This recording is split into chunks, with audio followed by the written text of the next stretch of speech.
السلام علیکم دوستو، کیسے ہیں آپ سب؟ میں زبینہ فیاض ایک بار پھر آپ کے ساتھ تو شروع کر رہی ہوں ایک جنون بے معنی پارٹ 7 بائے نور عروج۔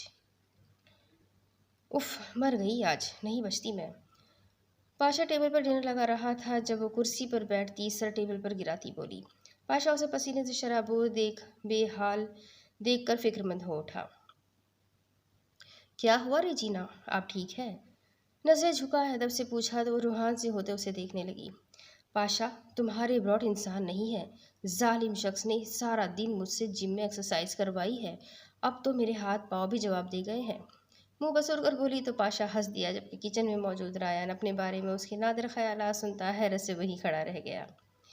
ریجینا، آپ کو ان کا آرڈر اتنی سنجیدگی سے لینے کی ضرورت نہیں تھی۔ براٹ اپنے خاص لوگوں کو یہی سزا دیتے ہیں۔ میں کتنی ہی بار آدھا دن وہاں رہ کر باہر آ چکا ہوں۔ آپ نے ان کے الفاظ زیادہ ہی سیریس لے لیے۔ پاشا کا لہجہ مسکراتا ہوا تھا۔ اتنے وہ اچھے ہیں، تمہیں نہیں پتا، میرے معاملے میں وہ پتھر ہے پتھر۔ اس کا دکھ بہت بڑا تھا، جبکہ اس کی دہائیوں پر پاشا بمشکل اپنی مسکراہٹ روک پایا۔ ہیوپس فل ڈنر ریجینا۔ سائڈ سے رایان کے تاثرات دیکھتا وہ وہاں سے کھسک چکا تھا۔ ریحا حیرت سے اس کی پشت کو دیکھ کر رہ گئی، تب ہی اس کے سامنے ایک ہتھیلی اور پانی کا گلاس آیا۔ یہ سر اٹھا کر دیکھا اور کچھ کہنا چاہا جب وہ جھک کر اس کے ہونٹوں پر انگلی رکا گیا۔ آنکھوں میں عجیب سی حدت تھی تو پورے چہرے پر حد درجہ سنجیدگی تھی۔ میرے خلاف جتنی شکایات کرنی ہے وہ سب بعد میں بیٹھ کر فرصت سے کر لینا، ابھی یہ کھاؤ۔ اس کا چہرہ بتا رہا تھا کہ وہ سب کچھ سن چکا ہے۔ میں تو کچھ بھی نہیں کہہ رہی تھی۔ میں بھلا کیا کہوں گی؟ آپ کو ضرور کوئی غلط فہمی ہوئی ہے میں آپ کو کچھ کہہ سکتی ہوں بھلا؟ معصومیت کی انتہا کو چھوتے صاف مکر چکی تھی وہ۔ الحمدللہ ابھی تک میرے کان سلامت ہے اور دماغ بھی۔ فی الحال سب چھوڑو اور یہ پکڑو، سنجیدگی سے کہا تو وہ اسے دیکھتے رہ گئی۔ یہ کیا ہے؟ اس کے ہاتھ پر رکھی ڈبی کو دیکھتے منہ بسور کر بولی۔ تمہارے وجود کے دردوں کی دوا ہے، یہ جلدی سے لو اور پھر ناشتہ کرو۔ وہ کوئی پین کلر تھی جو وہ اس کے جسم کے درد کے لیے لے آیا تھا، مگر مجھے دوائی نہیں لینی نا دوائیوں سے وہ بچپن سے جان چھڑاتی آئی تھی۔ اس پل رایان کو منع کر کے اپنی شامت کو آواز دے چکی تھی۔ دوائی تو تمہارے فرشتے بھی لیں گے ریحا کاظم، مجھے ناز نخرے اٹھانے نہیں آتے، نہ میں اٹھا سکتا ہوں، اسی لیے چپ چاپ دوائی لو، ورنہ پھر مجھے اپنے طریقے سے کوشش کرنی ہوگی۔ رایان نے ٹھنڈے ترین لہجے میں دھمکی دی تو بمشکل ہی گولی اٹھاتے نکل گئی۔ کل صبح تک پیکنگ کر لیں، ہمیں کہیں جانا ہے۔ اس کے سامنے نہ کھانا رکھتے وہ سنجیدگی سے بولا۔ اس کے پیچھے گیا اور آہستہ آہستہ اس کے کندھے دبانے لگا۔ وہ جانتا تھا کل صبح تک اس کے کندھوں اور ٹانگوں میں درد شروع ہو جائے گا۔ کیا کر رہے ہیں؟ مت کرے۔ اسے یوں اپنا خیال رکھتا دیکھ کر وہ بہت خوش تھی، مگر اسے اپنے کندھے دبوانا بھی نہیں چاہتی تھی وہ۔ میں جو کر رہا ہوں کرنے دو تم، بس اب اس پر فوکس کرو جو میں کہہ رہا ہوں۔ اس کی مضبوط انگلیاں ریحا کی گردن سے ٹکرائی تو بے ساختہ جھجک کر تھوڑا دور ہو گئی تھی۔ مگر کہاں جانا ہے؟ اچانک ایسے حکم پر وہ بے ساختہ چونک اٹھی تھی۔ ہنی مون پر، رایان نے ٹھنڈے اور سپاٹ انداز میں چھیڑا، جبکہ اس کی حرکت پر ریحا کو اچھوکا لگ گیا۔ دوسری طرف سوچ لو شبیر، کیا تم یہ سب کرنا چاہتے ہو؟ کیونکہ یہاں آ کر واپسی کی راہ ناممکن ہے۔ وہ آج خود کو تیار کر کے دوبارہ اس بھوت بنگلے میں موجود تھا۔ وہ خود کو قربانی کے لیے تیار کر چکا تھا۔ میں یہاں تک سوچ سمجھ کر ہی آیا ہوں، مجھے دولت چاہیے، شہرت چاہیے، اور میں یہ سب حاصل کر کے رہوں گا۔ اس کے چہرے پر پتھریلے تاثرات تھے۔ شاباش، مجھے تمہاری یہی بے خوفی پسند ہے۔ وہ شخص شبیر کو شیشے میں اتار رہا تھا، یا شاید اتار چکا تھا۔ اب میرے پیچھے پیچھے دہراؤ۔ وہ اسے لیے شیطان کی مورتی کے سامنے رکا اور ادب سے سر جھکاتے اسے سجدہ کیا۔ اے شیطانوں کے شیطان لوسیفر، وہ شخص بولا تو شبیر اس کے پیچھے پیچھے بولنے لگا۔ میری قربانی قبول فرما اور مجھے اپنا غلام بنا لے۔ وہ دوبارہ بولا تو شبیر نے بھی وہی الفاظ دہرائے۔ کس کی قربانی دو گے تم آج شبیر؟ اس شخص نے مڑ کر اسے دیکھا اور پوچھا، جس پر وہ اذیت سے مسکرایا۔ نہ جانے کیا کیا سہا تھا اس نے، اس دولت کی وجہ سے۔ میں اپنا خون پیش کرنا چاہتا ہوں لوسیفر کے قدموں میں۔ شبیر آگے بڑھا، اس کی بات پر ہڈی میں موجود شخص پر اصرار سا مسکرا دیا۔ خوب، بہت خوب، سب سے افضل قربانی خود کا خون قربان کرنا ہی ہے۔ دیکھنا لوسیفر کتنی جلدی تمہیں آسمان کی بلندیوں تک پہنچا دیتا ہے۔ اس کے بھاری لہجے پر شبیر آگے بڑھا اور مورتی کے سامنے رکتے جیب سے خنجر نکالا اور اپنے ہاتھ پر گہرا کٹ لگایا۔ خون وافر مقدار میں اس کے جسم سے نکلتا مورتی کے پیروں پر گرنے لگا۔ مبارک ہو شبیر، اب سے تم لوسیفر کے پیروکار ہو، اب تمہیں اس کا ہر حکم ماننا ہوگا، اور پھر دیکھ کامیابی کیسے تمہارے قدم چومے گی۔ اسے شدید تکلیف ہو رہی تھی، مگر اس وقت دولت کی جو پٹی اس کی آنکھوں پر بندھی تھی، اس کے سامنے یہ تکلیف کچھ بھی نہیں تھی۔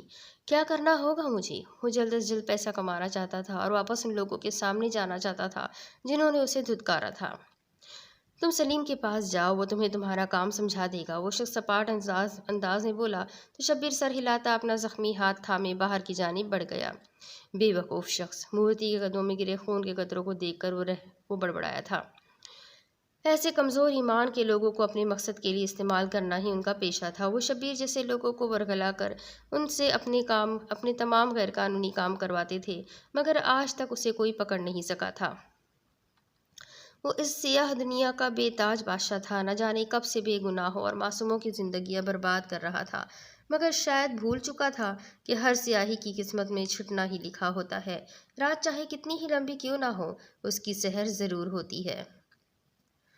دوسری طرف مذاق مت کرے، ریحا پورا اس کی جانب گھومی جو اس کے کندھے چھوڑتا دونوں بازو سینے پر باندھ گیا تھا۔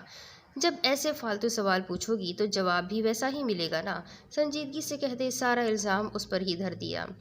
میں نے تو سیدھا سا سوال کیا تھا، کہاں جانا ہے؟ آپ کو ہی الٹی سیدھی باتیں سوچتی رہتی ہے۔ ریحا فوراً رخ موڑتے پلٹ گئی اور پلیٹ پر جھک گئی، جبکہ رایان نے خاموش رہنا ہی بہتر سمجھا تھا۔ ویسے ایک بات پوچھوں؟ ڈنر کے بعد وہ دونوں روم کی جانب آ گئے۔ رایان صوفے پر بیٹھ کر لیپ ٹاپ کھولتے خود کو مصروف ظاہر کرنے لگا۔ ریحا فریش ہو کر چینج کرتے بڑے مزے سے آ کر صوفے پر اس سے کچھ دور بیٹھ گئی۔ پہلے اپنے بال ڈرائی کرو، ٹھنڈ لگوا لو گی اور میرا سارا پلان خراب کر دو گی۔ اسے گیلے بالوں کے ساتھ ویسے ہی وہاں بیٹھتے دیکھ رایان لاپرواہ لہجے میں بولا، مگر حقیقت میں تو اسے ریحا کو ٹھنڈ لگ جانے کی فکر تھی۔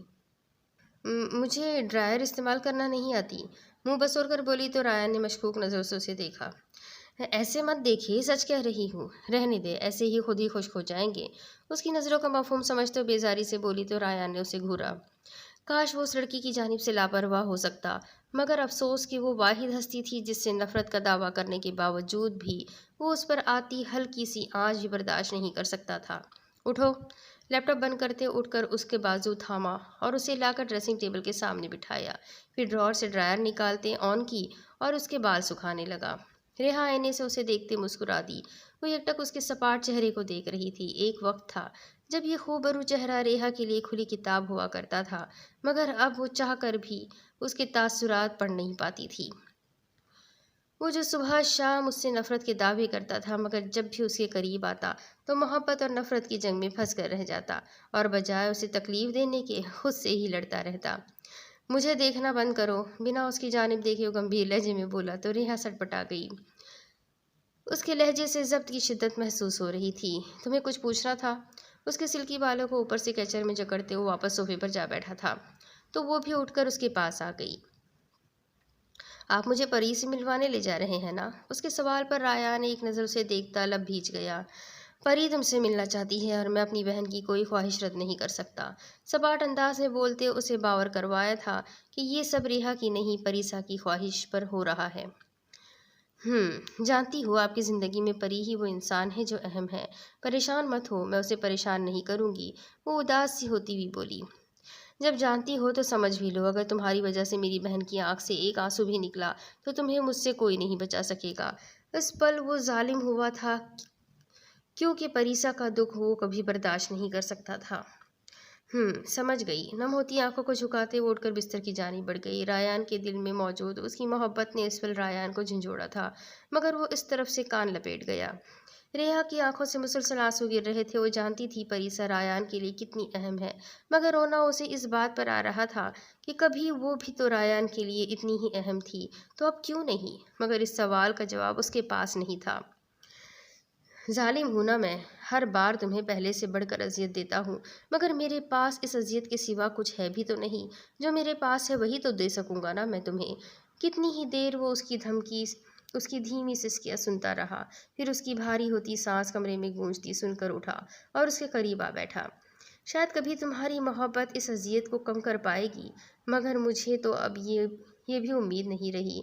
اس کا نرم گال آہستہ سے انگوٹھے سے سہلاتے اور جھک کر اس کی نم پلکوں کو چھوا تھا۔ معافی نہیں مانگوں گا تم سے، کبھی نہیں۔ دل میں اٹھتے شرمندگی اور افسوس کے جذبات کو دباتے خود کو باور کروایا تھا، مگر کیا سچ میں ایسا ہونے والا تھا؟ کبھی فرض تھے ہم بھی کسی پر ہر وقت، پھر رفتہ رفتہ قضا ہوتے گئے، بے وجہ ہوتے گئے۔ بیٹا تھوڑی دیر رکو نا، تم تو مجھ سے یوں بھاگتی ہو جیسے میں تمہیں کھا جاؤں گا۔ وہ اور ڈیول اینڈریو کے اڈے پر آئے تھے۔ انہیں ڈرگس کے سلسلے میں رات ہو چکی تھی۔ تبھی ڈیول ضروری فون آنے پر معذرت کرتے وہاں سے نکل گیا، جبکہ میش جانے کو تھی جب اینڈریو اس کی کلائی تھام کر اسے روک گیا۔ آپ کے ساتھ وقت گزارنا تو میری خوش قسمتی ہوگی سر۔ تمہیں تو آج میں اچھے سے بتاتی ہوں کس ماں سے پنگا لے رہے ہو تم۔ چہرے پر مصنوعی مسکراہٹ پھیلاتے ہوئے بے ساختہ اینڈریو کے قریب ہوتے اس کے گلے کا ہار بنی تھی۔ میں جانتا تھا تم بھی میری طرح بے قرار ہوگی۔ تمہارے جیسی حسین لڑکی میں نے آج تک نہیں دیکھی میشا بیبی۔ اینڈریو نے ہاتھ بڑھاتے اس کی شفاف گال کو چھوا، جبکہ میش نے بمشکل مٹھیاں بھیجتے خود کو قابو کیا تھا، ورنہ دل تو چاہ رہا تھا اس نمونے کے دانت ہی توڑ دیں۔ یہ تو آپ کا حسن نظر ہے سر۔ اس کے گلے کے گرد بازو حائل کرتے وہ ادائے دلبرانہ لیے بولی۔ سر کی جان دور کیوں ہو پھر، آج مٹا دو سارے فاصلے۔ اینڈریو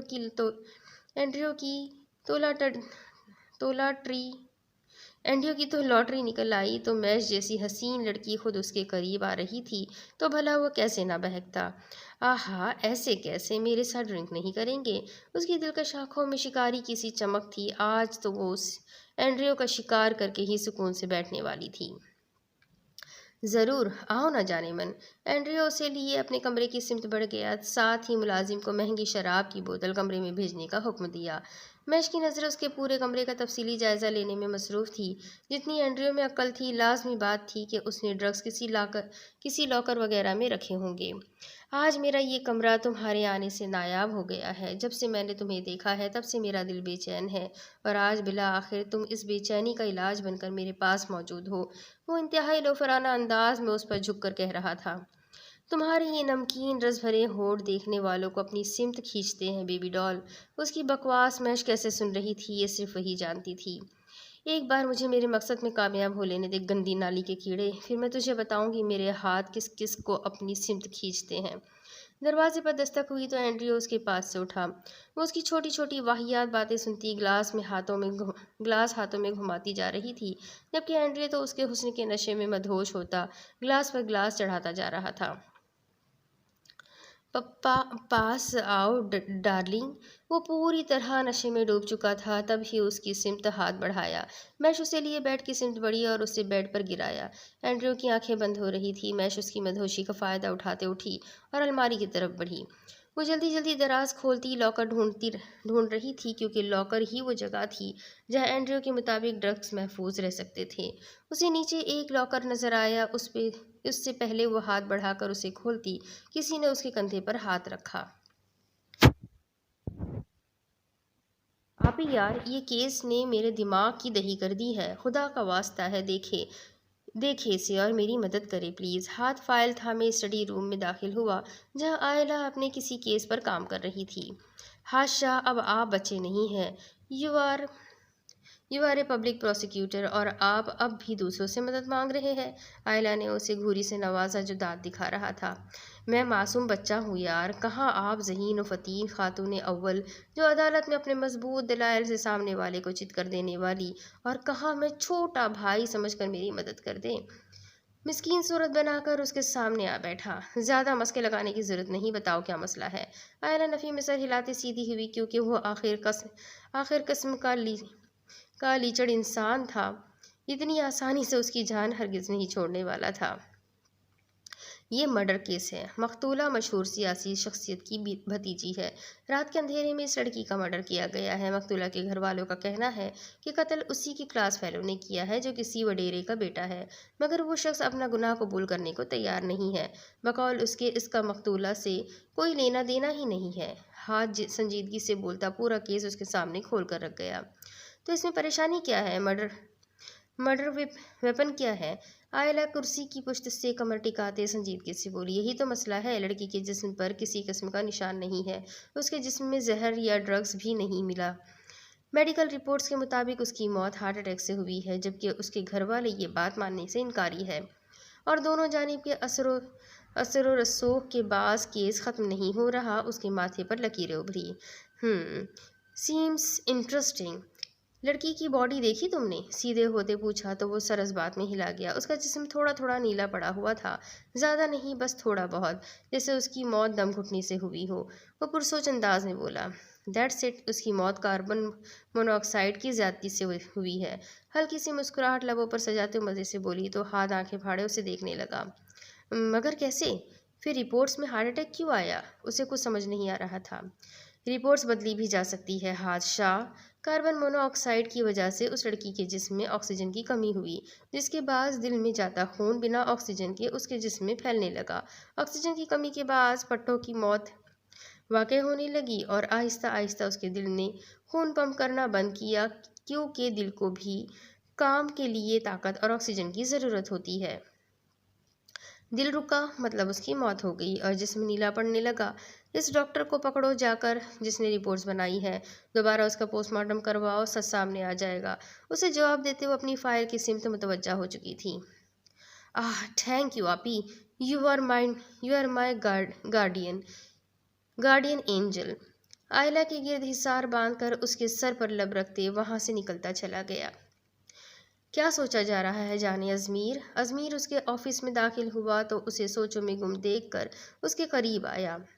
نہ جانے کب ہاتھ وہاں سے گیا اور وہ یوں ہی خیالوں میں ڈوب گئی تھی۔ میرا چھوٹا سا بھائی بڑا ہو گیا ہے۔ اس کی آنکھیں اچانک ہی نم ہوئی، مگر وہ ضبط کرنے لگی تو ازمیر اس کی کرسی کا رخ اپنی جانب کرتے اس کے سامنے جھکا۔ آپ بہت بریو ہو عائلہ، اس دنیا کی سب سے مضبوط لڑکی۔ مجھے فخر ہے کہ میں آپ کا شوہر ہوں۔ جس طرح آپ نے وحید انکل کے جانے کے بعد خود کو اور ان کے خوابوں کو سمیٹا ہے، یہ کوئی نہیں کر سکتا۔ ازمیر اس کے دونوں ہاتھ تھامے محبت سے بولا۔ لیکن ایک بات آپ ہمیشہ بھول جاتی ہے جانے ازمیر، آپ ایک لڑکی بھی ہے، ایک نازک جذبات اور احساسات رکھنے والی میری سادہ سی عائلہ، جن سے مجھے بے تحاشا محبت ہے۔ سو کبھی کبھی اس اسٹرانگ عائلہ کے نقاب کو اتار دیا کریں۔ اسے آنسو چھپاتے دیکھ وہ ظاہر کر گیا تھا کہ وہ کچھ بھی کر لے ازمیر سے اپنے جذبات نہیں چھپا سکتی۔ ازمیر، وہ اس کے کندھے پہ سر رکھتے بری طرح روتی۔ وہ بہت کم ایموشنل ہوتی تھی، خود کو ہمیشہ سے ایک مضبوط لڑکی کے کردار میں ڈھال رکھا تھا اس نے۔ پروسیکیوٹر عائلہ ازمیر جو ہر کیس بڑی آسانی سے حل کر لیتی تھی اور کبھی کسی سے خوفزدہ نہیں ہوئی تھی۔ ازمیر اسے چپ نہیں کروا رہا تھا، بس اس کے بال سہلاتے اپنے ہونے کا احساس دلا رہا تھا۔ جانتا تھا وہ وحید شاہ کو بہت مس کرتی ہے۔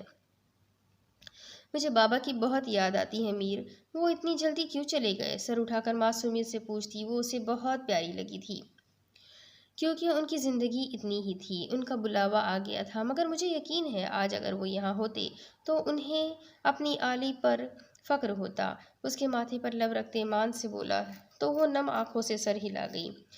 مگر جب مجھے یاد آتا ہے کہ ان کا مجرم اب تک زندہ ہے تو مجھے اپنی سانسیں بیکار لگنے لگتی ہیں میر۔ اس کے باپ کا قاتل کھلا گھوم رہا تھا اور وہ بے بس تھی۔ جانتا ہوں، مگر یقین رکھیں وہ زیادہ دیر بچنے والا نہیں ہے۔ بہت جلد ہم انکل کے مجرموں کو تختہ دار پر لائیں گے، بہت جلد۔ اس کی آنکھوں میں بھی جنون کی چنگاریاں ابھری تھیں۔ انشاءاللہ، اس کے حوصلے پر وہ بھی پرعزم لہجے میں بولی۔ چلے اب ایک پیاری سی اسمائل دے، میں اپنی پیاری سی بیوی کو مزید اداس نہیں دیکھ سکتا۔ ازمیر محبت سے اس کا گال تھپتھپاتے بولا تو وہ دھیما سا مسکرا دی۔ ازمیر کے سنگ زندگی اتنی مشکل بھی نہیں تھی۔ براٹ، آپ نے بلایا؟ رایان کے حکم پر اس کے آفس میں اس کے سامنے وہ موجود تھا۔ پاشا، ہم 2 گھنٹوں میں اٹلی کے لیے نکل رہے ہیں، جاؤ پیکنگ کرو۔ اچانک اس حکم پر پاشا حیران ہوا تھا، کیونکہ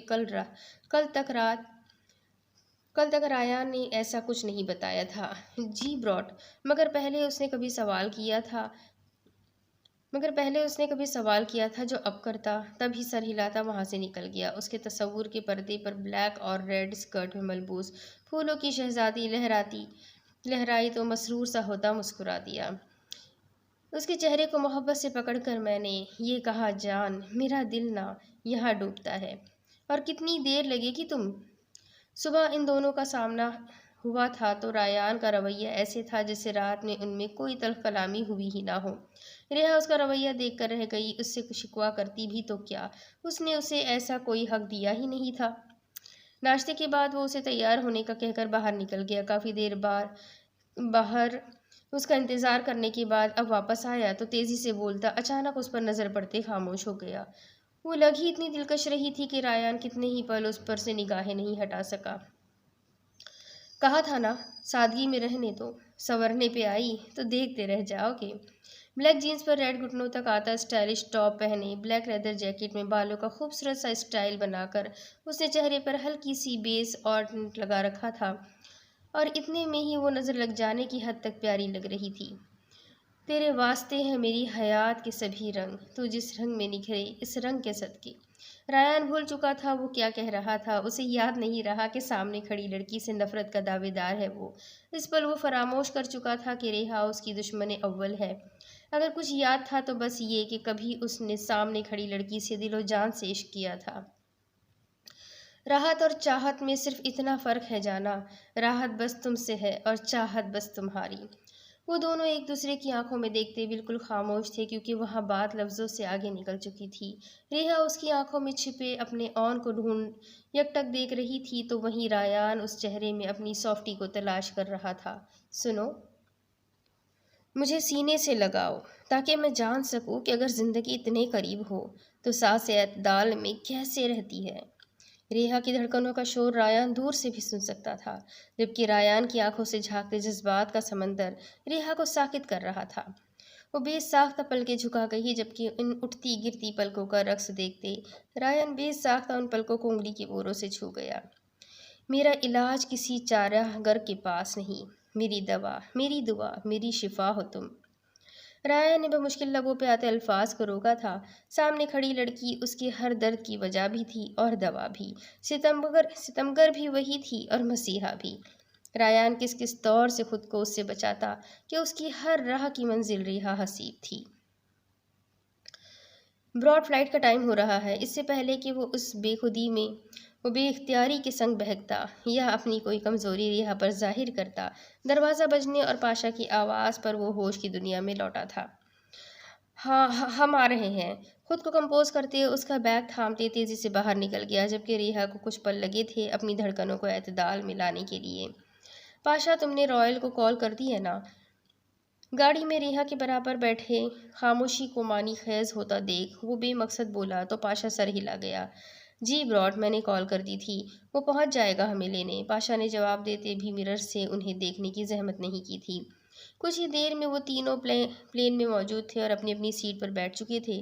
ریحا پہلی بار پلین میں بیٹھی تھی سو ایک فطری سا خوف اس پر حملہ آور ہو رہا تھا، مگر وہ ریان پر اپنی کمزوری ہرگز ظاہر نہیں کرنا چاہتی تھی۔ بھئی کل والی ناراضگی بھی تو دکھانی تھی۔ اچانک پلین نے ٹیک آف کیا تو وہ پوری قوت سے سیٹ کے ہینڈلز کو تھام کر آنکھیں موند گئی، مگر وہ بند آنکھوں سے محسوس نہیں کر پائی کہ وہ جسے وہ ہینڈل سمجھ کر ناخنوں سے دبوچے ہوئے ہے وہ ریان کا ہاتھ تھا۔ ناخنوں کی چبھن محسوس کرتے اس نے بے ساختہ ریحا کی سمت دیکھا تو اس کے سفید پڑتے چہرے کو دیکھ کر بھولی بھٹکی سی مسکان اس کے نشان زدہ چہرے پہ بکھری۔ وہ اس وقت کوئی سہمی ہوئی چڑیا لگ رہی تھی جو طوفان کی ضد میں آ گئی ہو۔ ریان بے ساختہ اس کا ہاتھ دوسرے ہاتھ سے تھامتے انگوٹھے کی مدد سے اس کی نبض سہلانے لگا۔ وہ جو خوف کے حصار میں تھی نرم سے لمس پر آنکھیں کھولتے اسے دیکھنے لگی۔ ریلیکس، آئی ایم ہیئر، اس کی آنکھوں پر دوسرا ہاتھ رکھتے جھک کر اس کے کان میں بولا تو اس کا سارا ڈر سارا خوف جیسے کہیں دور جا سویا تھا۔ ریان اس کا سر تھام کر اپنی بازو سے لگا گیا۔ اگلے چند پلوں میں ریان کو اس کا سانس بھاری محسوس ہوا۔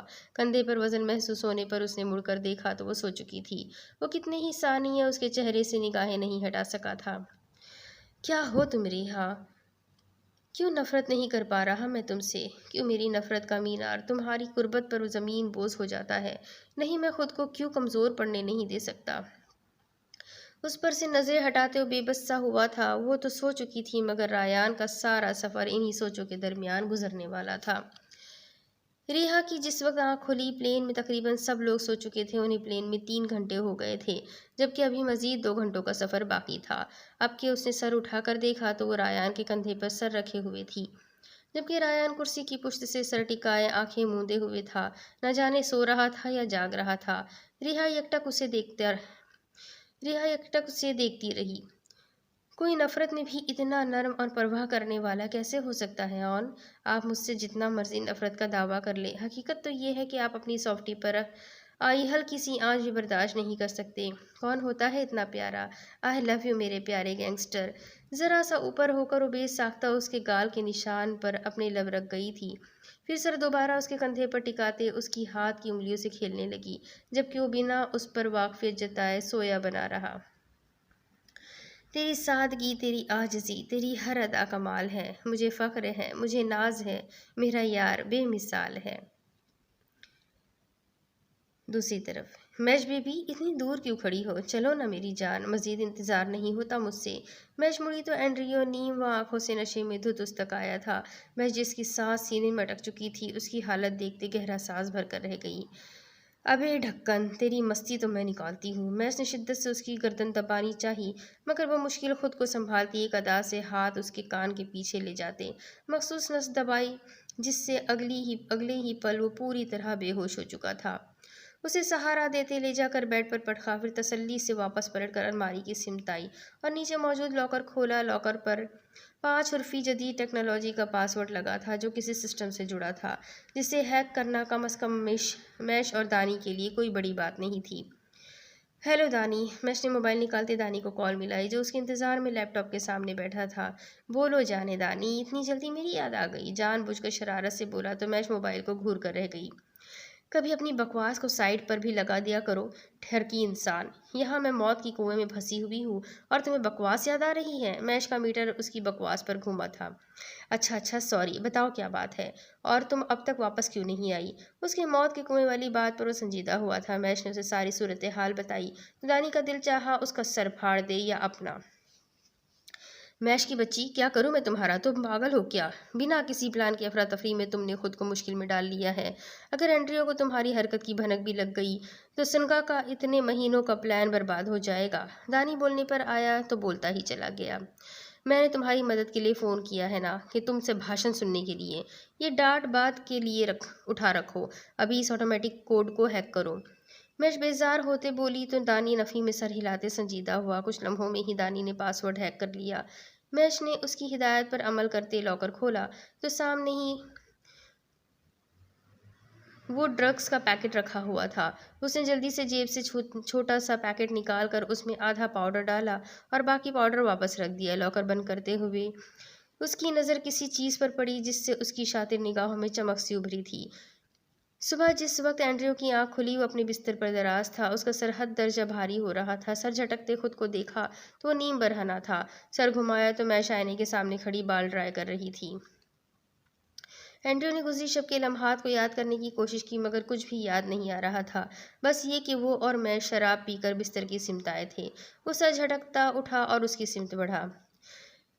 کیسی گزری شب جانے من؟ بےہودگی سے اس کے سراپے پر نگاہ ڈالتے بولا تو وہ دانت پیس کر بظاہر مسکرا دی۔ مجھ سے بہتر اس سوال کا جواب آپ دے سکتے ہیں سر؟ مسکراتے ہوئے ایک ادا سے اس کی سمت مڑتے بولی۔ کل کی رات میری زندگی کی بہترین رات تھی سویٹ ہارٹ۔ تم کیا چیز ہو میشا، مجھے ہر چیز فراموش کروا دی۔ اس ٹھرکی کے شیخ چلی بننے پر میں صرف دل میں اسے کوس ہی سکی تھی۔ مجھے اب چلنا چاہیے سر، ڈیول سر سے ملنا تھا مجھے نئے پروجیکٹ کے سلسلے میں۔ وہ مزید اس شخص کا منہ دیکھتی تو خود کو اس کے دانت توڑنے سے باز نہ رکھ پاتی۔ دل تو نہیں چاہ رہا تم سے دور جانے کا، مگر مجبوری ہے۔ اینڈریو نے اسے خود سے قریب کرنا چاہا جب وہ جلدی سے اس سے بچتی مصنوعی کھلکھلاتی وہاں سے نکل چکی تھی۔ باہر نکلتے اس کے چہرے پر سرد تاثرات تھے اور مسکراہٹ پوری طرح غائب ہو چکی تھی۔ پرنسپا اٹلی پہنچ کر وہ اسے لیے اپنے بنگلے میں آیا تھا۔ اندر آتے پوری قوت سے پریسا کو پکارا۔ وہ جو اپنے کمرے میں بیٹھی تھی اچانک اپنے بھائیوں کی آواز سنتے بھاگتے ہوئے کمرے سے باہر نکل آئی تھی۔ بھائیو، آپ سچ میں آئے ہیں؟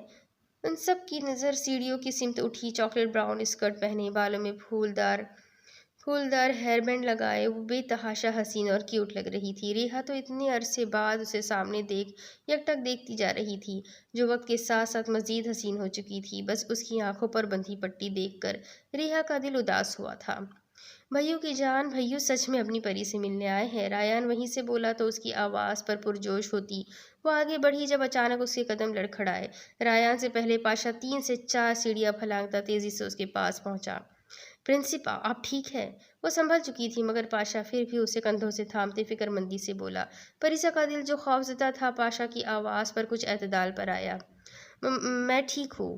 اس کی فکر مند آواز پر پریسا کا دل بے ساختہ دھڑکا تھا۔ ریحا جو پاشا کے ریئیکشن پر حیران تھی، رایان کو سکون سے جیب میں ہاتھ ڈالے کھڑا دیکھ کر اس کی حیرت دو چند ہو گئی تھی۔ پاشا، پری کو نیچے لاؤ، پری آپ سے ملنے کوئی اور بھی آیا ہے۔ اچانک رایان کی آواز پر وہ دونوں چونکے۔ پاشا اپنی بے ساختہ حرکت پر ساکت ہوا تھا۔ رایان کیا سوچ رہا ہوگا؟ اس نے بے ساختہ مڑ کر دیکھا مگر تبھی رایان ریحا کی سمت متوجہ ہوا تھا۔ کون آیا ہے بھائیو؟ وہ شان سے پاشا کا ہاتھ تھامے نیچے آئی تھی جب ریحا نم آنکھوں سے 2 قدم آگے بڑھی۔ پری بمشکل اپنے کپکپاتے لبوں کو جنبشتی تھی۔ ریحا بھابی آپ ہے کیا؟ ہاں، وہ کئی سالوں بعد مل رہی تھی مگر رایان ہی کی طرح محبت سے لبریز لہجے میں اسے پری صرف ریحا ہی کہہ سکتی تھی۔ بھابی کی جان، میری گڑیا۔ ریحا بے ساختہ آگے بڑھتے اسے خود میں بھیج گئی۔ پھر جو وہ دونوں رونا شروع ہوئی تو پچھلے 12 سالوں کا غبار نکالنے لگی۔ رایان اور پاشا صرف لب بھیجے کھڑے تھے، ان دونوں نے ہی انہیں روکنے کی کوشش نہیں کی تھی۔ مجھے معاف کر دو میری جان، میں تمہاری خبر گیری نہیں کر سکی، تمہارا خیال نہیں رکھ سکی۔ ریحا شرمندگی سے بولی تو پریسا مسکرا دی۔ مجھے آپ سے کوئی شکوہ نہیں ہے ریحا بھابی، جو ہوا وہ سب قسمت میں لکھا تھا اور میں اپنی تقدیر کو بہت پہلے قبول کر چکی ہوں۔ وہ سچ میں بہت مضبوط لڑکی تھی۔ میں نے اس عرصے میں تمہیں بہت یاد کیا پری۔ ریحا اس کا چہرہ دونوں ہاتھوں میں تھامتے بولی تو پریسا کی مسکراہٹ دو چند ہوئی تھی۔ میں نے بھی کیا بھابی، بھائی کو ہمیشہ کہتی تھی آپ کو لے آئے اور بالآخر انہوں نے میری سن لی۔ پریسا بہت خوش تھی، آخر اسے اس کی ریحا بھابی مل گئی تھی۔ بیوٹیفل اینڈ گارجیس لیڈیز، آپ دونوں نے کیا ساری باتیں یہیں کھڑے رہ کر کرنی ہیں؟ خدا را بیٹھ جائے، اب آپ لوگ ایک ساتھ ہی ہے۔ رایان کو خاموش دیکھ کر رایان کو ہی ان دونوں کی ٹانگوں پر رحم کھانا پڑا۔ اوہ، آئے نا بھابی، میرے پاس بیٹھے، پریسا خوشی سے بولی تو وہ دونوں مسکرا دیے۔ رایان آج عرصے بعد اپنی بہن کو خوش دیکھ رہا تھا، جو یوں تھی جیسے اسے ہفتم اقلیم کی دولت مل گئی ہو۔ وہ دونوں اب راز و نیاز میں مگن ہو چکی تھی۔ رایان کی نظریں پاشا کی آنکھوں سے ٹکرائی، جو مسکراتے ہوئے ان کو دیکھ رہا تھا۔ ایک پل کو رایان کو دیکھتے وہ خجل سا ہوتا وہاں سے باہر نکل گیا تھا۔ اب دوسری طرف ناکافی ثبوت ہونے کی وجہ سے اگلی پیشی کی تاریخ تک کے لیے یہ عدالت ملتوی کی جاتی ہے۔ جج صاحب نے اپنا فیصلہ سناتے کاغذ پر دستخط کیے جبکہ ان کے سامنے موجود ہاتھ کے لبوں پر مسکراہٹ بکھری۔ تاریخ پہ تاریخ، تاریخ پہ تاریخ ملتی رہی جج صاحب، مگر انصاف نہیں ملا۔ خود کو سنی دیول سمجھتے ہادھ نے ڈائلاگ مارا تو کمرہ عدالت میں کئی کہے گونجے۔ حادثہ، کیا حرکت ہے یہ کورٹ روم ہے، کوئی ٹی وی سیریل کا سیٹ نہیں۔ جج صاحب وہی شاہ کے پرانے دوست تھے، تبھی ہاتھ کو سخت سست نہیں سنا سکے، جس کا ان مسخریوں میں کوئی ثانی نہیں تھا۔ میں کیا کروں یور آنر، آپ کے منہ سے تاریخ سن کر میرے اندر موجود ایکٹنگ کا کیڑا بے قابو ہو گیا تھا۔ بنا شرمندہ ہوئے شرارت سے زبان دکھاتے بولا تو حنفی میں سر ہلا گئے تھے۔ حادثہ، اگر دوبارہ تمہارے اندر کا یہ کیڑا بلبلایا تو میں تمہیں سرکس میں چھوڑ آؤں گا، پھر کرتے رہنا اپنے شوق پورے۔ انہوں نے دھمکی دی۔ عدالت میں موجود لوگ دلچسپی سے یہ غیر سیاسی بحث سن رہے تھے۔ پرامس کرے، معصوم سی صورت بناتے کہا تو وہ اسے گھور کر رہ گئے۔ حادثہ، بمشکل خود کو سنبھالتے دانت پیس کر کہا تو وہ ہنس دیا۔ وہ خود بھی اسے نظر انداز کرتے اٹھ کر وہاں سے نکل گئے۔ کیا یہی نمونہ ملا تھا تمہیں کیس لڑنے کے لیے؟ اس کی تو مسخریوں سے ہی فرصت نہیں ہے۔ ہاتھ کے کلائنٹس میں سے ایک اسے دیکھتے دوسرے سے بولا تو ہاتھ اس کی سمت مڑا۔ 3 چیزوں پر کبھی شک مت کرنا انکل، اللہ کی وحدانیت پر، یوم قیامت پر اور ہاتھ کی ذہانت پر۔ سنجیدگی سے بولتا وہ آخر تک دوبارہ شرارت سے بولا۔ وکیل صاحب، اتنا دھیان آپ نے کیس پر دیا ہوتا تو اب تک ہم کیس جیت چکے ہوتے۔ وہ طنز کرنے سے باز نہیں آیا تھا۔ اتنی جلدی ہے تو خود لڑ لو کیس، جج کے فرائض بھی خود ادا کر لو، نہ جانے کہاں کہاں سے آ جاتے ہیں۔ ہاں، آیا بڑا، ہاتھ کے تو سر پر لگی تلووں پر بجھی۔ تب ہی غصے سے بولتا اپنا سامان سمیٹنے لگا۔ کیا کرتے ہو یار، حاج شاہ بہت قابل وکیل ہے۔ اس کا باپ وحید شاہ ماضی کا جانا مانا وکیل تھا اور اب اس کی بہن بھی شہر کی نمبر 1 وکیل ہے۔ ساتھ بیٹھے شخص نے اپنے ساتھی کو لتاڑا۔ معاف کیجیے گا وکیل صاحب، اپنے بھائی کی سمت سے میں معذرت خواہ ہوں، آپ پلیز غصہ تھوک دیں۔ وہ شخص جلدی سے ہاتھ کے قریب آتے ہوئے بولا۔ کس پر؟ معصوم صورت لیے پھر سے چول ماری تھی حاج شاہ نے۔ کیا؟ وہ نہ سمجھی سے اسے دیکھنے لگا۔ تمہیں نے تو کہا تھوک دے، تو پوچھ رہا ہوں کس پر؟ وہ یوں چہرہ بنائے ہوئے تھا جیسے معصومیت ختم ہی ہاتھ پر ہوتی ہے۔ وہ سر، میں کہہ رہا تھا غصہ تھوک دے۔ وہ شخص خجل سا ہوتا بولا تو ہاتھ سر ہلا گیا۔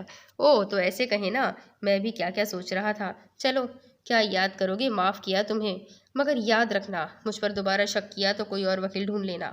ایک اکڑ سے کہتے وہ باہر کی سمت چل دیا۔ جب سے وہ ریان کا کیس جیتا تھا اس کی شہرت میں اچھا خاصا اضافہ ہو چکا تھا۔ کیا؟ یہ آپ کیا کہہ رہے ہیں براٹ؟ ایسا کیسے ہو سکتا ہے؟ اس کی بات سنتے پاشا صدمے سے گنگ ہوا تھا۔ کیوں؟ اس میں اتنا چونکنے کی کیا بات ہے؟ کیا تم پری سے محبت نہیں کرتے؟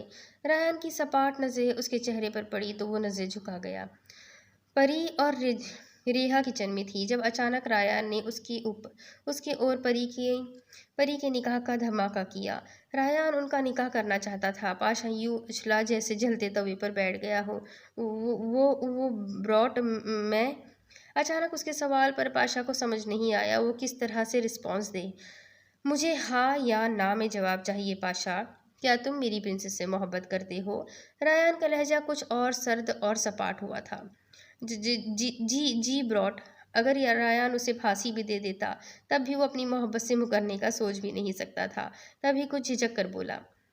تو پھر اس محبت کو نبھاؤ بھی حسن پاشا۔ تمہیں کیا لگا تم اتنے سال میری بہن سے خاموش عشق کرو گے اور میں انجان رہوں گا؟ میرا اس بار یہاں آنے کا مقصد تمہارا اور پری کا نکاح ہے۔ میں پری کو مضبوط ہاتھوں میں سونپنا چاہتا ہوں۔ ریان کی بات پر پاشا دنگ رہ گیا تھا۔ کیا دعا یوں بھی قبولیت کی سند پاتی ہے؟ وہ جس کا حصول اپنے لیے ناممکن سمجھتا تھا وہ یوں اسے ادا کر دی جائے گی، یہ اس کے وہم و گمان میں بھی نہیں تھا۔ آپ کا حکم سر آنکھوں پر براٹ۔ پرنسپا سے نکاح میری زندگی کی سب سے بڑی خوشی ہے، مجھے آپ کے فیصلے سے کوئی انحراف نہیں۔ پاشا خوشی سے کانپتے لہجے میں بولا۔ مگر مجھے اعتراض ہے، میں یہ نکاح کسی صورت نہیں کروں گی۔ پریسا کی آواز پر وہ دونوں بے ساختہ اس کی سمت مڑے۔ پریسا، ریان نے سنجیدگی سے اسے پکارا مگر وہ کوئی بات سننے کو تیار نہیں تھی۔ تبھی اس کی بات ٹوک گئی۔ نہیں بھائیو، میں یہ شادی کسی صورت نہیں کروں گی، بلکہ مجھے کبھی بھی کسی سے بھی شادی نہیں کرنی اور یہ میرا آخری فیصلہ ہے۔ پریسا اپنا فیصلہ سناتے وہاں سے نکلتی چلی گئی اور اس کا رخ اوپر کمرے کی جانب تھا۔ براٹ، اگر آپ اجازت دیں تو میں پرنسپا سے خود بات کرنا چاہوں گا، سر جھکاتے وہ سنجیدگی سے بولا تو ریان سر ہلا گیا۔ ریحا حیران پریشان کھڑی صورتحال سمجھنے کی کوشش کر رہی تھی۔ ریان نے اچانک ان کی شادی کی بات کیوں کی؟ اب تک بھی تو وہ پریسا کی حفاظت خود کر رہا تھا، تو اب اچانک اسے پاشا کو کیوں سونپنا چاہتا تھا؟ آخر کیا چل رہا تھا اس کے دماغ میں؟ پرنسپا، وہ ہلکی سی دستک دیتے اس کے کمرے میں داخل ہوا تو پریسا کو بستر پر گرے روتے دیکھ کر لب بھیج کر رہ گیا۔ آپ جاننا چاہتی تھی نا میں کون ہوں؟ کیا آج مجھے اجازت ہے کہ میں اپنی پہچان آپ پر ظاہر کر دوں؟ نرم اور دھیمی سی آواز میں پکارتے اچانک اجازت چاہی تو وہ سیدھی ہوتے اٹھی اور آواز کی سمت گھومی۔ مجھے اور کچھ نہیں جاننا، بس ایک سوال کا جواب دے دے۔ کیوں کرنا چاہتے ہیں مجھ سے نکاح؟ نم لہجے میں سنجیدگی سے پوچھا۔ کیونکہ عشق کرتا ہے حسن پاشا آپ سے، وہ شخص جس کے صرف نام سے واقف ہے آپ، وہ سالوں سے آپ کو ورق در ورق پڑھنے کی خواہش لیے جی رہا ہے۔ وہ آج اس سے کچھ نہیں چھپانا چاہتا تھا، اسے اپنے ہر احساس سے واقفیت دینا چاہتا تھا۔ دھوکہ کھا گئے ہیں آپ اس خوبصورت مورت سے۔ آپ نے جس سے عشق کیا ہے وہ صرف ایک لاش ہے، ایک بے جان مردہ وجود جو صرف سانسوں کا بوجھ اٹھائے ہوئے ہے، ورنہ میں تو کب کی مر چکی ہوں۔ تمسخر بھری مسکراہٹ لبوں پر سجاتے وہ اپنا ہی مذاق اڑا رہی تھی۔ ایسا مت بولے پری، میں نے آپ کی روح سے محبت کی ہے، آپ کے وجود سے نہیں۔ خدا را مجھ پر بھروسہ کرے، میں آپ کے تمام زخموں پر مرہم رکھنا چاہتا ہوں۔ پاشا تڑپ کر 2 قدم آگے بڑھا۔ مرہم؟ کہاں کہاں اور کب تک مرہم رکھیں گے آپ؟ مرہم لفظ پر وہ پاگل سی ہو اٹھی تھی، بے ساختہ اپنی اسکرٹ کا گلا کندھے سے سرکایا۔ پاشا کی نظریں اس کے گلے کے قریب پڑی تو وہ کتنے ہی پل سانس نہیں لے سکا۔ اس کے گلے پر گہرے کالے نشان تھے، یوں لگتا تھا جیسے کسی درندے نے دانتوں سے اسے نوچا ہو۔ وہ بے ساختہ نگاہیں چرا گیا، مگر ایسے بے شمار نشان اس کے پورے وجود پر تھے۔ یہاں ہر جگہ اس وحشی کی وحشت کے نشان ہیں، اور یہ تو صرف جسم کے نشانات ہیں۔ کاش میں آپ کو اپنی روح پہ لگے نشانات دکھا سکتی جو بے حساب ہے۔ اور جانتے ہیں سب سے زیادہ تکلیف دہ بات کیا ہے؟ یہ کہ میں اپنے مجرم کا چہرہ تک نہیں دیکھا۔ وہ بولتی بولتی ہانپ گئی، مگر آج وہ اپنا سارا درد لفظوں کے ذریعے بہا دینا چاہتی تھی۔ مجھے کبھی اپنے اندھے پن پر خدا سے شکوہ نہیں ہوا تھا۔ میں نے اپنی زندگی کے 9 سال اندھے پن میں گزارے، مگر کبھی افسوس نہیں ہوا۔ مگر مجھے اس پل جب وہ ہوس پرست درندہ مجھے نوچ کھسوٹ رہا تھا اور میں اس کا چہرہ تک نہیں دیکھ سکی، اس پر مجھے خدا سے شکوہ ہوا تھا کہ کیوں اندھی بنایا مجھے۔ اس کا دل چاہ رہا تھا اس لڑکی کی تکلیف پر چیخ چیخ کر پوری دنیا کو ہلا دے۔ میری بربادی کا ذمہ دار اس شخص کو ٹھہرایا گیا جو میرے لیے میرے باپ سے بڑھ کر ہے۔ میں اندھی ضرور تھی، مگر یہ جانتی تھی کہ میرے بربادی کے ذمہ دار کم از کم میرے بھائیوں نہیں ہے جنہیں سزا سنائی جا رہی ہے۔ مگر میری ایک نہیں سنی گئی کہ تم تو اندھی ہو، تمہیں کیا معلوم کون تھا وہ۔ اس ایک رات نے صرف پریسا کو برباد نہیں کیا، اس نے پریسا کے باپ جسے بھائی کو بھی برباد کر دیا۔ ہم دونوں کو لاوارث چھوڑ دیا گیا، اور جانتے ہیں ایسا کس نے کیا؟ ہمارے نام نہاد اپنوں نے۔ اور آپ چاہتے ہیں میں آپ پر بھروسہ کروں؟ آنسو بھی جیسے اب آنکھوں کی زمین سے خشک ہو چکے تھے۔ ایک بار میرا بھروسہ کرے پرنسپا، میں آپ کے مجرم کو آپ کے قدموں میں لا کر ہی دم دوں گا، بس مجھے خود سے محبت کرنے کا حق دے دے۔ جانتا ہوں آپ کے قدموں کی خاک بھی میری اوقات سے زیادہ ہے، مگر میں پھر بھی آپ کو چاہنے کی خواہش کر بیٹھا ہوں، مجھے یہ خطا کرنے دے۔ عجیب شخص تھا وہ، محبت بھی اس کی اجازت سے کرنا چاہتا تھا۔ بھروسہ، اعتبار، محبت، یہ لفظ مجھ بد نصیب کے لیے نہیں ہے اجنبی۔ میں نہیں جانتی آپ کون ہیں، آپ کے نام کے سوا کچھ نہیں جانتی میں۔ نہیں معلوم کیوں میں نے آپ کو اپنی تکلیف بتائی، نہیں جانتی آپ کیوں مجھ حقیر کو یہ درجہ دے رہے ہیں، مجھے یہ بھی علم نہیں ہے۔ میں کیا حق دے سکتی ہوں آپ کو جس کے پاس خود کو دینے کو کچھ نہیں ہے؟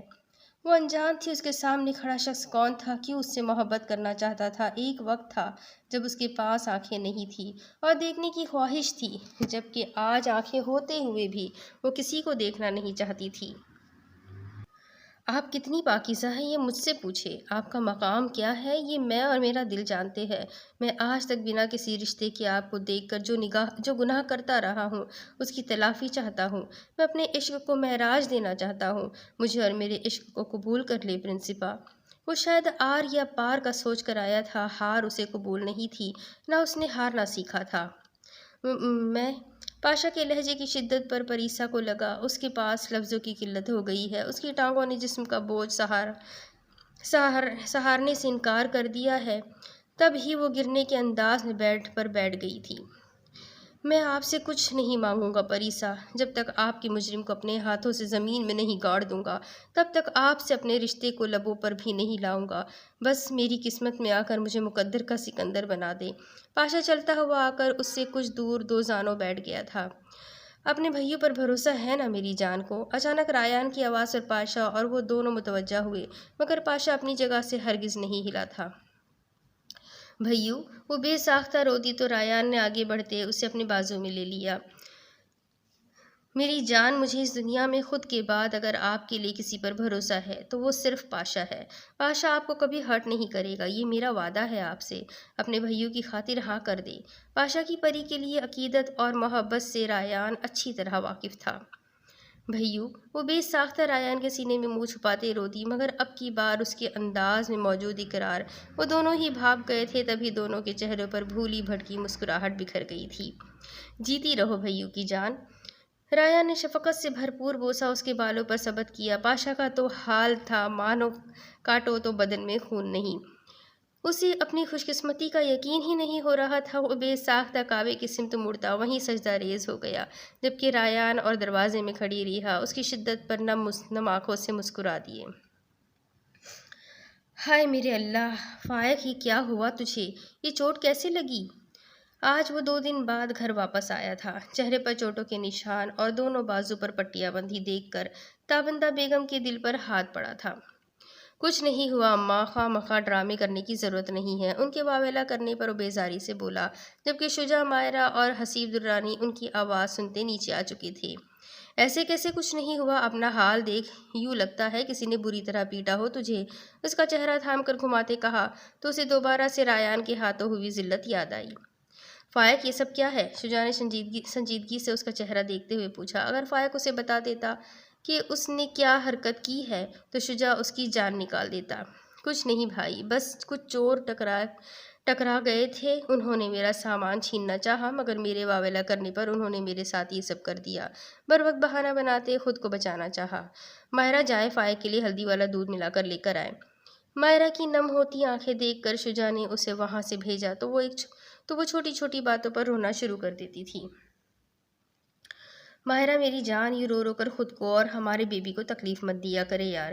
فائق ٹھیک ہے اب۔ حسیب درانی اور تابندہ بیگم تو فائق کی سمت متوجہ ہو چکے تھے، جبکہ شجاع اسے کافی دیر آتا نہ دیکھ کر کچن کی جانب آیا، جہاں وہ حسب معمول سنک کے سامنے کھڑی رو رہی تھی۔ اتنی بری طرح چوٹ لگی ہے فائق کو، اس کا چہرہ سارا زخموں سے بھرا ہوا ہے۔ شجاع کو دیکھ کر وہ مزید روحان سی ہو گئی تھی۔ کوئی بات نہیں مائرہ، یہ زخم دوائیوں سے ٹھیک ہو جائیں گے، لیکن آپ کے رونے سے ان پر کوئی اثر نہیں ہونے والا۔ آہستہ سے اس کی نم آنکھوں کو صاف کرتے محبت سے کہا تو وہ خود کو سنبھالنے کی کوشش کرنے لگی۔ چلے اب شاباش، جلدی سے خود کو سنبھالے اور دودھ لے جا کر دے اسے، وہ ٹھیک ہو جائے گا۔ اور پلیز ایسے رویا مت کرے، ورنہ میرا بیبی بھی روتو سا ہوگا۔ سنجیدگی سے کہتے آخر تک وہ شرارت سے گویا ہوا تو وہ جھیپ کر رخ پھیر گئی۔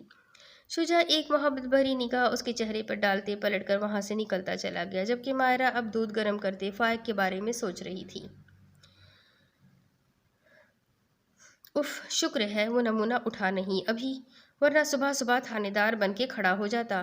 میش واپس پینٹ ہاؤس میں پہنچی تو وہاں دانی کو نہ پا کر سکون کا سانس خارج کرتے اپنے کمرے کی جانب بڑھ گئی۔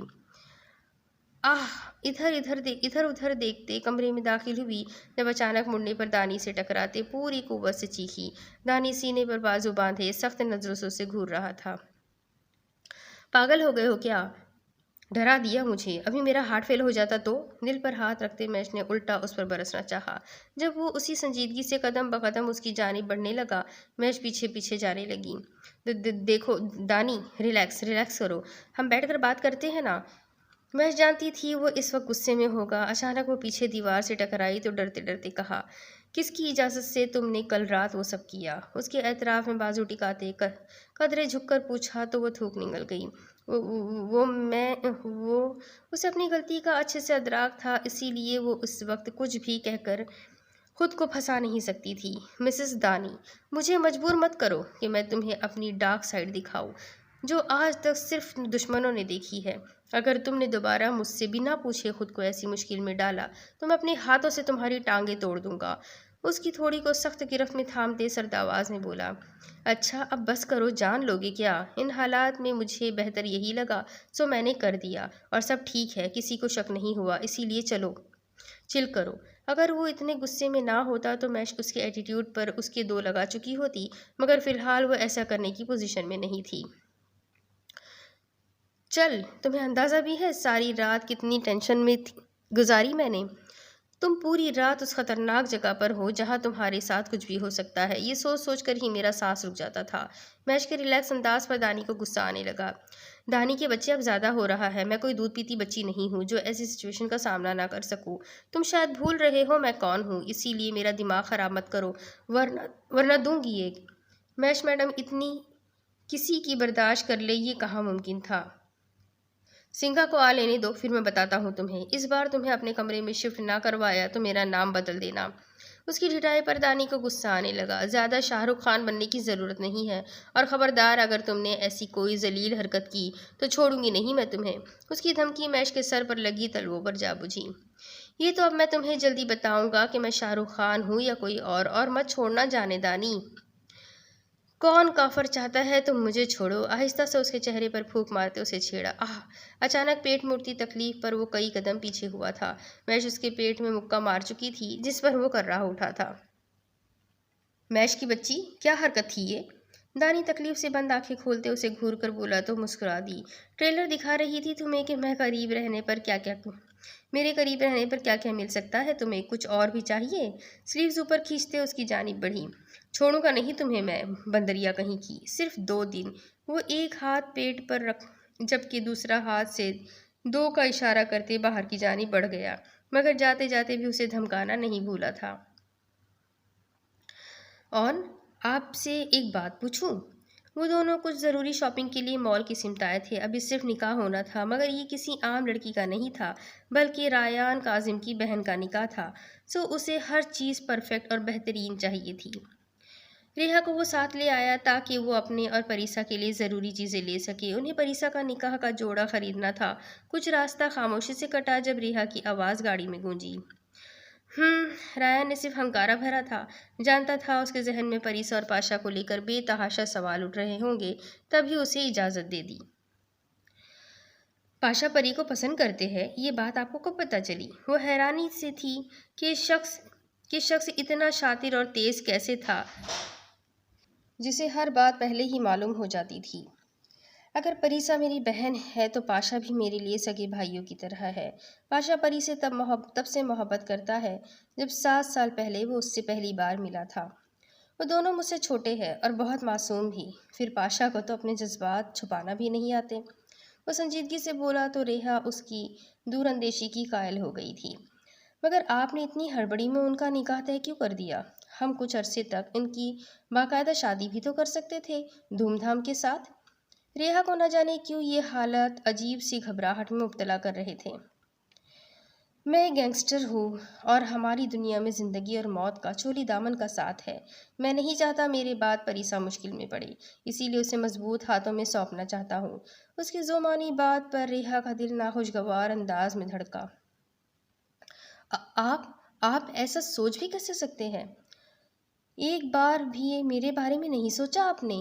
اگر آپ کو کچھ ہو گیا تو میں کیسے جیوں گی، کیسے رہوں گی آپ کے بنا؟ ریحا کی آنکھیں بے ساختہ نم ہوئی تھی جبکہ ریان لب بھیج کر رہ گیا۔ جیسے پچھلے 12 سالوں سے جی رہی ہیں ویسے ہی دوبارہ جی لیں گی آپ؟ آپ کے پاس تو پوری فیملی ہے، باپ، بھائی، بھابھی، پھوپھی، اور وہ آپ کو سنبھال بھی سکتے ہیں۔ مگر پریسا کو پاشا کی ضرورت ہے۔ وہ اس کی غلط فہمی دور نہیں کر رہا تھا، یہ نہیں کہہ رہا تھا کہ ریحا مجھے کچھ نہیں ہوگا، کوئی نہیں ہے میرا آپ کے سوا۔ سنا آپ نے مسٹر ریان کاظم؟ ریحا ریان کاظم آپ کے بنا کسی کی بھی نہیں رہے گی، اور 12 سالوں کی بھی خوب کہی آپ نے۔ آپ چاہتے ہیں جیسے اتنا عرصہ میں زندہ ہو کر بھی مردوں کی طرح زندگی جی رہی تھی، اسی طرح ساری زندگی گزاروں؟ اچانک اس کا کالر تھام کر اس کا رخ اپنی جانب موڑا۔ ریان نے بمشکل گاڑی کو سنبھالتے بریک لگائی۔ کیا کر رہی ہو، پاگل ہو گئی ہو کیا؟ ابھی دونوں مر جاتے۔ ریان نے اسے سختی سے گھورا تو وہ اپنا چہرہ اس کے کندھے میں چھپاتے رونے لگی۔ اچھا ہے نا، کم از کم آپ کے بنا تو جینا نہیں پڑتا۔ سچ بتائے کیا کرنے کا سوچ رہے ہیں؟ روتے روتے وہیں سے پوچھا تو ریان بے بسی سے لب کچل کر رہ گیا۔ ریحا سنبھالو خود کو، ایسا کچھ نہیں ہے، میں نے صرف ایک بات کہی تھی۔ اسے مسلسل روتا دیکھ کر ریان فکر مند سا بولا۔ وعدہ کریں مجھ سے، کبھی مجھے چھوڑ کر نہیں جائیں گے۔ جو سزا دینی ہے وہ پاس رہ کر دے لیجیے گا، مگر دور مت جائیے گا۔ وہ اس سے ایسا وعدہ مانگ رہی تھی جسے پورا کرنا ریان کے بس میں نہیں تھا۔ میں ایسا کوئی وعدہ نہیں کر سکتا ریحا کاظم، تم رونا بند کرو۔ اپنی شرٹ گیلی ہوتی محسوس کرتے ہوئے سختی سے بولا، مگر مقابل پر کوئی اثر خاص نہیں ہوا تھا۔ ریحا اسٹاپ کرائنگ، ورنہ جو میں کروں گا اس کے بعد تم ساری زندگی رونے سے پہلے 100 بار سوچو گی۔ اب کے زوردار غصے سے بولا تو فوراً سیدھی ہوئی۔ اس کا غصے سے بھرا چہرہ دیکھ کر ریحا نے جلدی سے اپنے آنسو صاف کیے، مگر پھر ناراضگی سے رخ پھیر گئی جبکہ ریان پرسکون ہوتا گاڑی اسٹارٹ کر گیا۔ پریسا کاظم آفندی ولد کاظم آفندی، آپ کا نکاح حسن پاشا ولد حسین پاشا سے سکہ راج الوقت ادا کیا جاتا ہے، کیا آپ کو قبول ہے؟ نکاح خواہ کے الفاظ پر اچانک اس کے تصور کے پردے پر وہ تکلیف دہ لمحات ابھرے۔ کوئی اس کے ننھے سے وجود کو نوچ کھسوٹ رہا تھا۔ اپنے جسم پر جا بجا کسی کی وحشت محسوس ہو رہی تھی۔ اسے خود سے کراہیت آ رہی تھی کہ اسے ناپاک کر دیا گیا، اس کی نسوانیت کو تار تار کر دیا گیا۔ اس کا دل چاہ رہا تھا چیخ چیخ کر ساری دنیا کو اپنی اذیت بتائے، مگر وہ بے بس تھی۔ پری ارد گرد سے اسے پکارا جا رہا تھا، مگر وہ ہوش میں ہوتی تو جواب دیتی۔ وہ تو نہ جانے کن راہوں پر مہوے سفر تھی۔ پریسا، ریان نے اپنا بھاری ہاتھ اس کے سر پر رکھا تو وہ چونکی۔ ذہن ایک پل میں ماضی سے نکلتے حال میں داخل ہوا تھا۔ یہ تو اس کی بھائیوں کی آواز تھی جو اسے پکار رہے تھے۔ ریحا کی آواز تھی۔ قبول ہے۔ نکاح خواہ کے دوبارہ پوچھنے پر وہ خوش لبوں کو تر کرتے بمشکل بولی۔ آنسوؤں کا گولا حلق میں اٹکتا محسوس ہو رہا تھا۔ دوبارہ اور دھیمی سی آواز میں اقرار کرتے اس نے اپنی زندگی کا اتنا بڑا قدم اٹھا لیا تھا۔ وہ نہیں جانتی تھی مستقبل میں کون سی چیز اس کی منتظر ہے۔ ہاں، وہ یہ جانتی تھی کہ اس کے بھائیوں کبھی اس کے لیے کچھ غلط نہیں کر سکتے۔ حسن پاشا ولد حسین پاشا، آپ کا نکاح پریسا کاظم آفندی ولد کاظم آفندی سے سکہ راج الوقت ادا کیا جاتا ہے۔ کیا آپ کو قبول ہے؟ اب کی ان کا رخ پاشا کی طرف تھا جس کی آنکھیں خوشی کے احساس سے ٹمٹما رہی تھیں۔ قبول ہے۔ 7 سال پہلے جب وہ یہاں آیا تھا تو پریسا کو دیکھتی ہی اپنا دل اسے دے گیا تھا، مگر 7 سال اس نے پریسا کو اس محبت تو کیا خود کی بھی بھنک نہیں لگنے دی تھی۔ پریسا اس کے وجود تک سے انجان رہی تھی۔ محبت کرنا اور پھر اس سے نبھانا ہر شخص کو کہاں آتا ہے؟ یہ تو کچھ خاص لوگوں کا شیوا ہے، وہ لوگ جو خود سے آگے اپنے محبوب کو رکھتے ہیں، خود سے پہلے محبوب کی عزت کی پرواہ کرتے ہیں، اور اسی عزت نے پاشا کو اتنا عرصہ خاموش رہنے پر مجبور کیا تھا۔ تیرا ہونا میری سعادت ہے، یہ محبت ہی نہیں عبادت ہے۔ مبارکہ مبارکہ، فائنلی تو بھی مسکینوں کی لائن میں لگ ہی گیا پاشا۔ ہاتھ جو کب سے خاموش کھڑا تھا نکاح کی کارروائی ہوتے ہی جوش و خروش سے بولا۔ ریان نے کل ہی ان دونوں کو فون کر کے اٹلی آنے کا حکم دیا تھا، جس پر ازمیر اور ہاتھ دونوں آج صبح وہاں پہنچے تھے۔ جلدی جلدی میں تیار ہوتے ہوئے سب نکاح کے لیے جمع ہوئے۔ ہاتھ، ازمیر اور ریان تینوں نے بلیک ڈنر سوٹ پہنا تھا، جبکہ پاشا سفید شلوار قمیض میں ملبوس تھا۔ دوسری طرف ریحا نے بھی بلیک سمپل سی میکسی پہن رکھی تھی، جبکہ پریسا کے لیے وہ سفید ہلکے کام والی میکسی لائی تھی اور سر پر سرخ چنری اور اڑا دی تھی۔ مبارک، خیر مبارک، تم کب یہ سعادت حاصل کر رہے ہو حادشاہ؟ پاشا ہنستے ہوئے اس کے گلے لگا جب ریحا پریسا کو لے کر کمرے میں چلی گئی تھی۔ مجھے تو معاف ہی رکھو بھائی، میں جو ہوں جیسا ہوں بہت خوش ہوں۔ یہ محبت آپ تینوں تک ہی ٹھیک ہے۔ وہ ایسے اچھلا جیسے کرنٹ لگا ہو۔